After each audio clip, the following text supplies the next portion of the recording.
আল্লাহ যদি আমাদেরকে সুস্থ রাখেন, বাঁচিয়ে রাখেন, ঈদুল আজহা অনুষ্ঠিত হবে। তো যেহেতু কুরবানির আগে এটাই সর্বশেষ জুমা, এজন্য আজকের এই জুমায় আমরা কুরবানির আহকাম, মাসায়েল, কুরবানির ইতিহাস এবং কুরবানির লক্ষ্য উদ্দেশ্য কি এই বিষয়ে আমরা খুবই সংক্ষিপ্ত আলোচনা করব। সাথে সাথে আনুষঙ্গিক কিছু বিষয় আমরা আলোচনা করব। জিলহজ মাসটি খুবই গুরুত্বপূর্ণ একটি মাস, আরবি মাসের শেষ মাস। বিশেষ করে এই মাসের 1 তারিখ থেকে 13 জিলহজ পর্যন্ত, আইয়ামুত তাশরিকের শেষ দিন পর্যন্ত অত্যন্ত ফজিলতপূর্ণ দিন, রাতগুলো খুব ফজিলতপূর্ণ। এই সময়ের আমলটা আল্লাহর কাছে খুবই প্রিয় আমল। আল্লাহ রাব্বুল আলামিন সূরা হজে এই জিলহজ মাসের আমল সম্পর্কে কয়েক জায়গায় বলেছেন, লিয়াজকুরুসমাল্লাহি ফি আইয়ামিন মা'লুমাত ওয়া ইয়াজকুরুসমাল্লাহি ফি আইয়ামিন মা'দুদাত, যে সুনির্দিষ্ট দিনগুলোতে আল্লাহ পাকের জিকির বেশি বেশি করা। আল্লাহর জিকিরের মধ্যে সুবহানাল্লাহ, আলহামদুলিল্লাহ, ওয়া লা ইলাহা ইল্লাল্লাহ, আল্লাহু আকবার বেশি পরিমাণে পড়া। অন্যান্য আমল যেমন তাওবা, ইস্তিগফার, নফল ইবাদতের মাত্রা একটু বৃদ্ধি করা, কোরআন তেলাওয়াত বেশি করা, দান সাদকা একটু বেশি করা, যারা আল্লাহর ঘর জিয়ারতে আছেন তাদের জন্য দোয়া করা, নিজের জন্য দোয়া করা, পরিবার পরিজনদের জন্য বেশি বেশি দোয়া করা, যাদের উপরে আল্লাহ রাব্বুল আলামিন হজ ফরজ করেছেন তারা তো হজে গিয়েছেন। আমরা যারা যেতে পারিনি, আমাদের উপরে যাদের হজ ফরজ হয়েছে, এখন থেকে আমরা প্রস্তুতি নেব। আল্লাহ তাআলা যেন আমাদের সবাইকে করার তৌফিক দান করে দেন। এছাড়া জিলহজ মাসের 10 তারিখ ঈদুল আজহা, আল্লাহ রাব্বুল আলামিন যাদেরকে সামর্থ্যবান করেছেন, যার সামর্থ্য রয়েছে তার উপরে কুরবানি করা ওয়াজিব। এই কুরবানির আমলটি পৃথিবীর সৃষ্টি লগ্ন থেকে চলছে, এখনো চলমান। এই শব্দটি কোরআনের শব্দ, কুরবানি শব্দটি। আল্লাহ রাব্বুল আলামিন সূরা মায়েদার 27 নম্বর আয়াতে এই কুরবানির ইতিবৃত্ত বলেছেন, কুরবানির ইতিহাস আলোচনা করেছেন। আমরা সবাই জানি হযরত আদম আলাইহিস সালামের 2 সন্তানের কুরবানির বদৌলতে আল্লাহ রাব্বুল আলামিন এই কুরবানির বিধানটি কিয়ামত পর্যন্ত সকল উম্মতের উপরে, সকল জাতির উপরে এই বিধানটি চালু করেছেন। ওয়ালিকুল্লি উম্মাতিন জাআলনা মানসাকা, আল্লাহ রাব্বুল আলামিন বলেন যে প্রত্যেক জাতির উপরেই আমি করেছি মানসাকা। মানসাকার দুটি অর্থ, একটি অর্থ হলো কুরবানি, আর একটি অর্থ হলো হজ, হজ্জে বাইতুল্লাহ।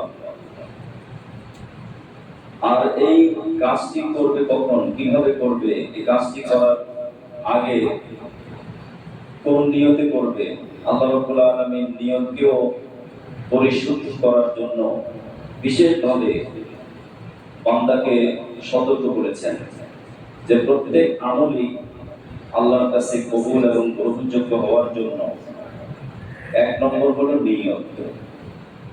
আর নিয়তকে আমরা সাধারণত বলে থাকি ইখলাস, একনিষ্ঠতা।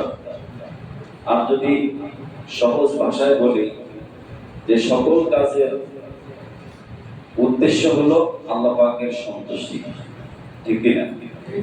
আল্লাহকে খুশি করা। দুনিয়ার কোনো মানুষ খুশি হতেও পারে, নাও হতে পারে, কিন্তু লক্ষ্য উদ্দেশ্য একটাই থাকবে, আমার সালাত, আমার কুরবানি, আমার নামাজ, আমার দান সাদকা, আমার জীবন, আমার মরণ একমাত্র কার জন্য? আল্লাহর সন্তুষ্টির জন্য আমি ব্যয় করব। এই কুরবানিটা মূলত কর্বণ থেকে উৎপত্তি, আর কর্বণ মানে হলো নৈকট্য হাসিল করা। বান্দা যেমন সকল কাজেই আল্লাহ পাকের নৈকট্য হাসিলের লক্ষ্যে সমস্ত কাজগুলো করে। আল্লাহ রাব্বুল আলামিন আমাদের প্রিয় নবী জনাব রাসূলুল্লাহ সাল্লাল্লাহু আলাইহি ওয়াসাল্লামকে বলেছেন, "অতলু আলাইহিম নাবা আবনাই আদম বিল হাক্কি", যে আপনি তাদের কাছে অর্থাৎ আপনার উম্মতদের কাছে হযরত আদম আলাইহিস সালামের দুই সন্তানের কুরবানির ইতিহাস বর্ণনা করেন, যে তারা দুজন কুরবানি করেছে একটা বিশেষ ঘটনাকে কেন্দ্র করে। সেই ঘটনাও আমরা জানি, কিন্তু একজনের লক্ষ্য উদ্দেশ্য আল্লাহ সন্তুষ্টি ছিল, আরেকজনের উদ্দেশ্য ছিল কি সুন্দরী রমণীকে বিয়ে করবে। আল্লাহ সন্তুষ্টি ছিল না। তো যার আল্লাহ সন্তুষ্টি ছিল, আল্লাহ রাব্বুল আলামিন বলেন তার ভিতরে ছিল তাকওয়া। তার ভিতরে কি ছিল? তাকওয়া ছিল, আল্লাহর ভয় ছিল। আর মূলত আল্লাহ রাব্বুল আলামিন সমস্ত আমলগুলোই তাকওয়াওয়ালা অন্তর দিয়ে যে আমল হয়, আল্লাহর ভয় অন্তরে রেখে যে আমল করা হয়, সেই আমলটাই আল্লাহ পাক কবুল করেন। এজন্য দুজনের ঘটনা বর্ণনা করতে গিয়ে আল্লাহ রাব্বুল আলামিন বলছেন যে একজন কাবিল, যে তার সহোদর ভাইকে হত্যা করেছে, এই কাবিল যখন তার উদ্দেশ্যকে বাস্তবায়ন করতে পারলো না, তখন সে ইচ্ছা করলো যে তার ভাইকে হত্যা করবে। তো হত্যার উদ্দেশ্যে সে যখন তার হাতকে তার ভাইয়ের দিকে অগ্রসর করেছে তাকে মারার জন্য, অপরদিকে তার ভাই হাবিল সে বলেছে, লাইম বাসাত্তা ইয়াদাকা ইলাইয়া মা আনা বিবাসিতি ইয়াদিয়া ইলাইকা লিআখতুলাক, তুমি যদি তোমার হত্যার হাতটা আমার দিকে অগ্রসর করো, আমি কিন্তু আমার হত্যার হাত তোমার দিকে বাড়াবো না। আমি ধৈর্য ধারণ করবো, সংযত থাকবো। এখন প্রশ্ন হলো, কেউ যদি কোনো অন্যায় করে, আর যদি অন্যায় আমরা দেখি, সে অন্যায়ের প্রতিবাদ না করে এইভাবে স্বাভাবিকভাবে কি সেটা সহ্য করার কোন বিধান আছে? আল্লাহ রাব্বুল আলামিন এখানে কুরবানির বিষয়টাকে বর্ণনা করেছেন, যে কুরবানি এমন একটা বিষয়, যে বিষয়ের মধ্যে দুনিয়ার কোনো লক্ষ্য উদ্দেশ্য থাকতে পারবে না। যে কত টাকা দিয়ে কুরবানি করলাম, কাকে কাকে শরীক দিলাম, কোন জাতের গরু কিনলাম, এই গরু কিনে আবার ফেসবুকে পোস্ট দিলাম, আবার সেটা ভাইরাল করলাম যে অমুক এলাকায় এত টাকা দিয়ে কুরবানি হয়েছে, অমুকে কিনেছেন। এই ধরনের কোন ইচ্ছাজনক কোন কুরবানি দাতার মনে না থাকে।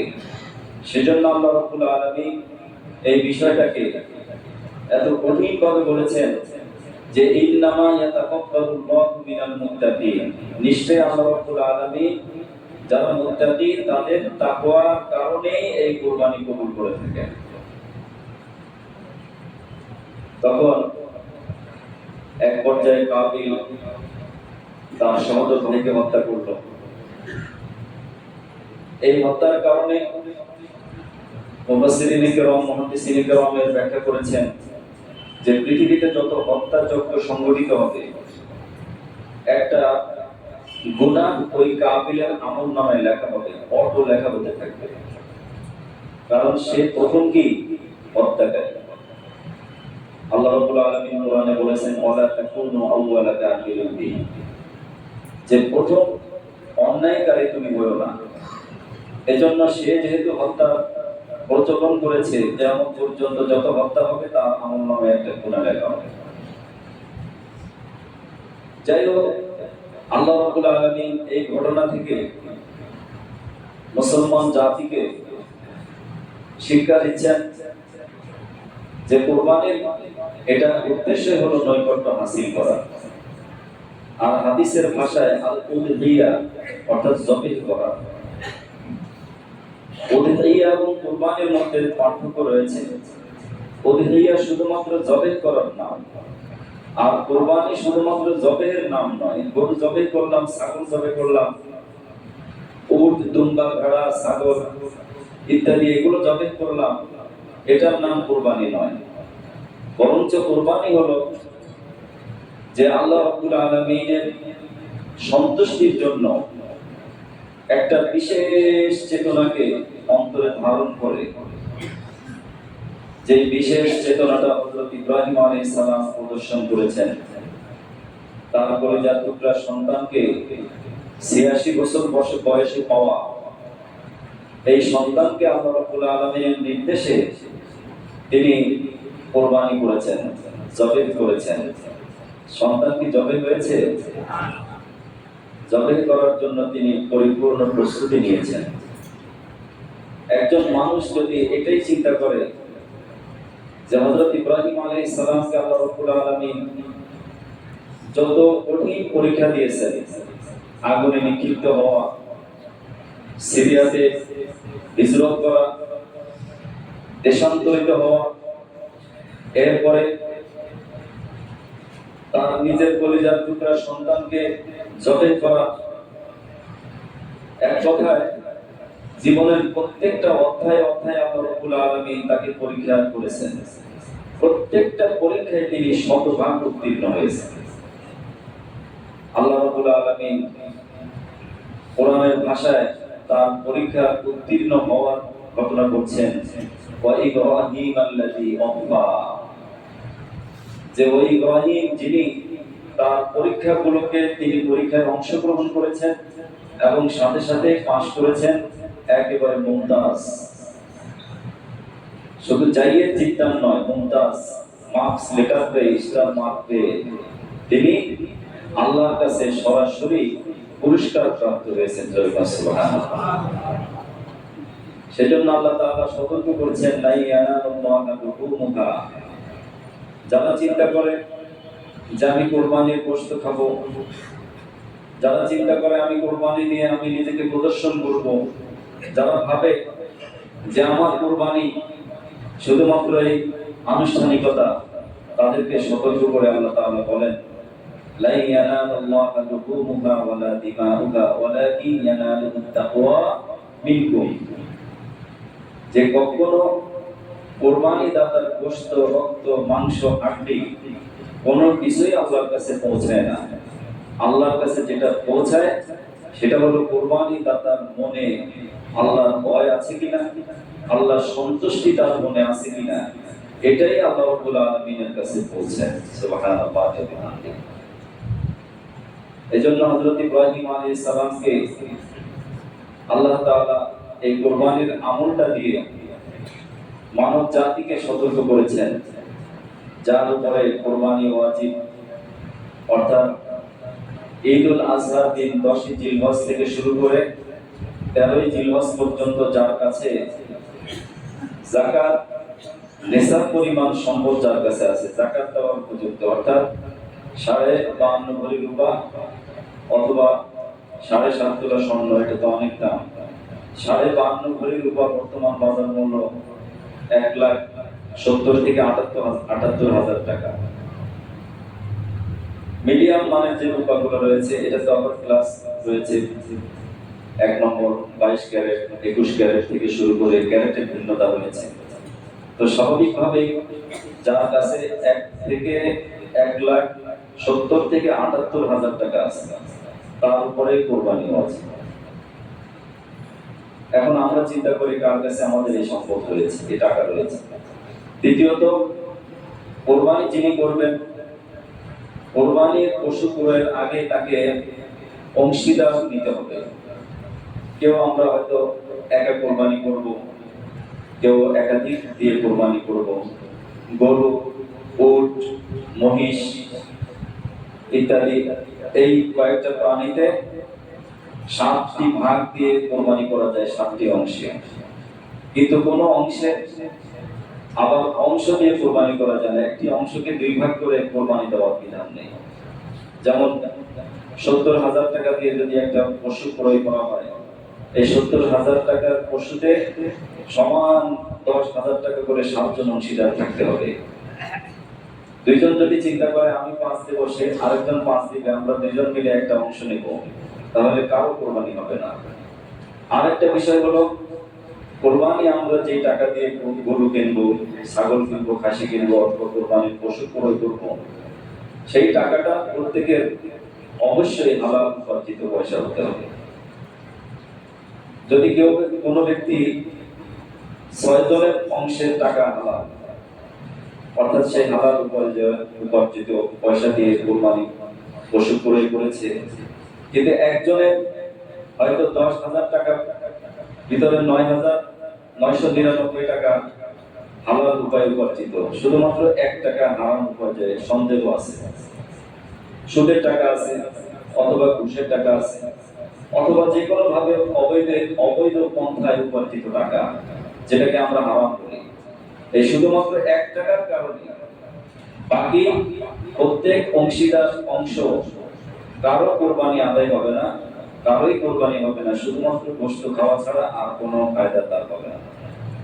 এই জন্য মুহতারাম হাজিরিন, কোরবানি যেহেতু পশু সবাই কিনবো, অনেকেই নিয়োগ করেছি পশু ক্রয়ের আগে আমরা ভালো করে দেখে শুনে পশু কিনবো, সুস্থ এবং স্বাস্থ্য সবল পশু ক্রয় করব, যে পশুর অন্তত পা, হাত, চোখ এবং প্রত্যেকটা অঙ্গ প্রত্যঙ্গ সুস্থ আছে, এরকম ভালো করে দেখে শুনে কোরবানি পশু ক্রয় করব। আর আরেকটা বিষয় আমাদের লক্ষ্য রাখতে হবে, পশু ক্রয় করে আমরা অবশ্যই হাসিল পরিশোধ করে কোরবানি পশু নিয়ে আসবো। হয়তো 1 লক্ষ টাকা কোরবানির পশু আমরা ক্রয় করেছি, তার হাসিল হয়তো 5% করে 5% করে যতটুকু হয়েছে, সেটা তার সাথে একটু কন্ট্যাক্ট করে আমি বাকি দিলাম, বললাম যে ভাই একটু দাম কমায় দেন। এই কাজটা করলে কোরবানি আদায় হবে না, জায়েজ হবে না। এই জন্য মুহতারাম হাজিরিন, যে হাট থেকে আমরা পশু ক্রয় করব, ওই হাটের যে হাসিল রয়েছে অবশ্যই হাসিল হিসাব করে পরিশোধ করে কোরবানি পশু নিয়ে আসবো। আল্লাহ রাব্বুল আলামিন এই পশুকে আমার আপনার জন্য হালাল করেছেন। হযরত ইব্রাহিম আলাইহিস সালামের হাতে যদি তার সন্তান জবাই হতো, তাহলে আজকে আমরাও হয়তো আমাদের পিতা কর্তৃক জবাই হতাম। এই বিধানটা যদি আল্লাহ তাআলা এইভাবে চালু রাখতেন, তাহলে কিয়ামত পর্যন্ত এইভাবে বিধান কার্যকর ছিল। কিন্তু আল্লাহ রাব্বুল আলামিন বলছেন যে না, ফালাম্মা আসলামা, যখন পিতা এবং পুত্র দুজনেই আল্লাহ রাব্বুল আলামিনের সিদ্ধান্ত মেনে নিয়েছেন, পিতাও ছিলেন অনড় যে আল্লাহ তাআলা তোমাকেই জবাই করতে বলেছে, ইন্নী আরাকা আন আসবাহুকা, আমি দেখেছি স্বপ্নে যে আমি তোমাকেই জবাই করি। আর সন্তানও কেমন, তিনি বললেন ইফআল মা তু'মার, হে আমার বাবা, আল্লাহ তাআলা আপনাকে যেভাবে আদেশ করেছেন, যেই মাত্রায় আদেশ করেছেন, আপনি ঠিক সেই মাত্রায় সেভাবেই আপনার আল্লাহর হুকুমকে বাস্তবায়ন করেন। সুবহানাল্লাহ। তিনি আরো বললেন সাতাজিদুনি ইনশাআল্লাহু মিনাস সাবিরিন। তিনি বললেন সাতাজিদুনি, অবশ্যই আপনি আমাকে পাবেন। আল্লাহ যদি চায়, তিনি এখানে কোনো অহংকার করেননি। আমরা অনেকে বড়াই করে বলি আল্লাহর নাম না নিয়ে, হ্যাঁ আমি পারবো, আপনি একটু দিয়ে দেখেন ইনশাআল্লাহ। ইনশাআল্লাহ না বলেও অনেকে বলে, কিন্তু তিনি ধৈর্যের পরিচয় দিয়েছেন, সহনশীলতার পরিচয় দিয়েছেন, তিনি কথার ভিতরে ভদ্রতা প্রদর্শন করেছেন। এজন্য পিতা মাতার সাথে সন্তান কিভাবে কথা বলবে, আল্লাহ তাআলা হযরত ইসমাঈলের এই কথা দিয়ে শিখিয়েছেন যে মা বাবা যখন কোনো পথ আদেশ করে, অথবা কোনো গুরুজন, কোনো শ্রদ্ধেয় ব্যক্তি, কোনো সম্মানিত শিক্ষক, নিজের বয়োজ্যেষ্ঠ ব্যক্তি যদি কোনো আদেশ করে, সেই আদেশ আমার বুঝে আসুক অথবা না আসুক, সরাসরি তাকে পাল্টা আক্রমণ না করা। যদি মনে হয় যে না আমার এটা বুঝে আসে নাই, তখন সেটা বিনয়ের সাথে, অত্যন্ত নম্রতার সাথে তার জবাব দেওয়া। হযরত ইসমাঈল আলাইহিস সালাম সেভাবে জবাব দিয়েছেন, হে আব্বা, আপনি স্বপ্নে দেখেছেন আমাকে জবাই করার জন্য, আমি কিন্তু প্রস্তুত আছি। আপনি যেভাবে দেখেছেন সেভাবে আমি প্রস্তুত। আপনার আদেশ আপনি অক্ষরে অক্ষরে পালন করেন, আমাকে আপনি ধৈর্যশীলদের অন্তর্ভুক্ত পাবেন। জোরে বলেন সুবহানাল্লাহ। সহনশীল হব আমি অধৈর্য হব না। আল্লাহ রাব্বুল আলামিন হযরত ইব্রাহিম এবং ইসমাঈল আলাইহিস সালামের এই কাজটাকে এত বেশি পছন্দ করেছেন। শয়তান ধোঁকা দিয়েছে, বারবার শুধু শয়তান মা হাজেরাকে ধোঁকা দিয়েছে। তুমি কি জানো তোমার এই সন্তানকে তোমার স্বামী কোথায় নিয়ে যাচ্ছে? সে তো তাকে মাসবাহি নিয়ে যাচ্ছে, অর্থাৎ জবেহের জায়গায় নিয়ে যাচ্ছে। তোমার এই সন্তানকে সে কিন্তু হত্যা করবে। পিতাকে ধোঁকা দেওয়া হয়েছে, হযরত ইসমাঈল আলাইহিস সালামকে ধোঁকা দেওয়া হয়েছে। শয়তান শুধু বারবার শুধু প্রবঞ্চনা দিয়েছে, কিন্তু শয়তানের প্রবঞ্চনায় মা, সন্তান, বাবা তিনজনই প্রতারিত হননি। তিনজনই অবিচল অটল ছিলেন যে আল্লাহ তাআলা যেটা আদেশ করেছেন সেই আদেশই আমরা বাস্তবায়ন করব। সুবহানাল্লাহ। ফালাম্মা আসলামা ওয়া তাল্লাহু লিল জাবিন ওয়া নাদাইনাহু আইয়া ইব্রাহিম। আল্লাহ রাব্বুল আলামিন এই কাজটাকে পছন্দ করে তিনি হযরত ইব্রাহিম আলাইহিস সালামকে ডাক দিলেন, হে ইব্রাহিম, قد صدقت الرؤيا إنا كذلك نجزي المحسنين। আমি যে তোমাকে আদেশ করেছি স্বপ্ন বাস্তবায়ন করার জন্য, তুমি সেটাই বাস্তবায়ন করেছো। আর বাস্তবায়ন করার ফলে আমি আল্লাহ রাব্বুল আলামিন তোমার এই কাজটাকে কিয়ামত পর্যন্ত তোমার রূহানী সন্তানদের জন্য ওয়াজিব করে দিলাম। এজন্য মুহতারাম হাজিরিন, আমরা যারা কুরবানি করব সবার আগে আমার আপনার নিয়তকে শুদ্ধ করতে হবে। দ্বিতীয় নম্বর, পশু ক্রয়ের ক্ষেত্রে আমরা সতর্ক থাকব। একেবারে সুস্থ সবল দেখে পশু ক্রয় করব। কানে শোনে না, অথবা চোখে দেখে না, অথবা শরীরের অধিকাংশ অঙ্গ বিকলাঙ্গ হয়েছে, অনেকে ট্রাক উঠাতে গিয়ে পশুর পা ভেঙে যায়, এভাবে ল্যাংড়া অথবা জন্ম অন্ধ এই ধরনের পশু দিয়ে কোরবানি হবে না। আমরা অবশ্যই কোনো সমস্যা দেখা দিলে, কোনো জটিল কোনো মাসলা যদি আমাদের সামনে আসে, অবশ্যই বিজ্ঞ ওলামায়ে কেরামদের কাছ থেকে মাসলাগুলো জেনে নেব, নিজের থেকে কোনো সমাধান করতে যাব না। এজন্য হযরত ইব্রাহিম আলাইহিস সালামের এই ঘটনাকে আমরা স্মরণ করে কোরবানি করব। দ্বিতীয়ত, আমাদের এই শনির আখড়া থেকে এই এলাকায় এই যে ভাঙ্গা প্রেস, এখানে কোরবানির পশুর হাট বসেছে। এই উসিলায় ঢাকা বাইরে থেকে, কুষ্টিয়া থেকে, নওগাঁ থেকে, রংপুর থেকে, কুড়িগ্রাম থেকে, বিভিন্ন অঞ্চল থেকে আমাদের এখানে ব্যাপারীরা আসছে গরু নিয়ে। তারা এখন আমাদের কিন্তু মেহমান, তাদের সাথে আমরা খারাপ ব্যবহার করব না। অনেকে পশু ক্রয় করতে গিয়ে এই পশুর মালিকের সাথে খারাপ ব্যবহার করি, আচরণ খারাপ করি। আর তাদেরও লক্ষ্য রাখা উচিত যে অত্র এলাকায় পরিষ্কার পরিচ্ছন্নতার ব্যাপারে তাদেরকে সতর্ক থাকা উচিত। কর্তৃপক্ষ যারা আছেন এই সময় যেহেতু পশুর বর্জ্য এবং পশুর যে অবশিষ্ট মল মূত্র ইত্যাদি, এগুলো পরিষ্কার পরিচ্ছন্নতার ব্যাপারে কর্তৃপক্ষকে সজাগ দৃষ্টি রাখতে হবে, যেন পরিবেশ নষ্ট না হয়। যেমন আজকে বৃষ্টি হয়েছে, আজকে অবস্থাটা কেমন হবে সবাই বুঝছেন। দরকার অন্তত উপরে সামিয়ানা দিয়ে পশুগুলোকে সুস্থ রাখার জন্য ব্যবস্থা করা। আল্লাহ রাব্বুল আলামিন যেন এই কর্তৃপক্ষকে এই আমলগুলো করার তৌফিক দান করে দেন বলে আমি। আর সাথে সাথে ঈদুল আজহার দিনের কিছু সুন্নত আমল রয়েছে, আমরা সাধারণভাবে এই আমলগুলো যদি করতে পারি অপরন্ত সওয়াবের অধিকারী হতে পারবো। নবীজি সাল্লাল্লাহু আলাইহি সাল্লাম বলেন, কোন ব্যক্তি যদি ঈদের রাতে জাগ্রত থাকে, অর্থাৎ যেদিন ঈদুল আজহা তার আগের রাত্রি জাগ্রত থেকে নফল ইবাদত করে, কোরআন তেলাওয়াত করে, দান সদকা করে, বিভিন্ন আমলের সাথে যুক্ত থাকে, ওই রাতটাকে আল্লাহ রাব্বুল আলামিন বেশি পছন্দ করেন। যে কিয়ামতের দিন যখন বান্দার হিসাব নেওয়া হবে, ওই হিসাবের ভয়ে মানুষ ঘাবড়িয়ে যাবে, মানুষ হতবিহ্বল হয়ে যাবে, মানুষ খুবই পেরেশান হয়ে যাবে। আল্লাহ রাব্বুল আলামিন ওই দিন যে বান্দা ঈদের রাতে জাগ্রত থেকে ইবাদতে লিপ্ত থাকবে, ওই দিন তাকে ঘাবড়াবেন না, সে অবিচল থাকবে, সে সহজভাবে সকল প্রশ্নের উত্তর দিতে পারবে। সুবহানাল্লাহ। ঈদুল আজহার জামাতটি ঈদুল ফিতরের তুলনায় একটু আগে পড়তেন নবীজি সাল্লাল্লাহু আলাইহি ওয়াসাল্লাম, অর্থাৎ সূর্য উদয় থেকে 1-1.5 ঘন্টার মধ্যে।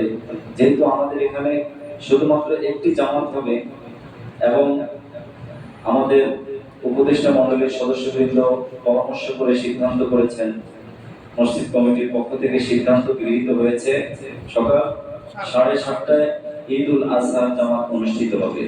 কয়টায় ভাই?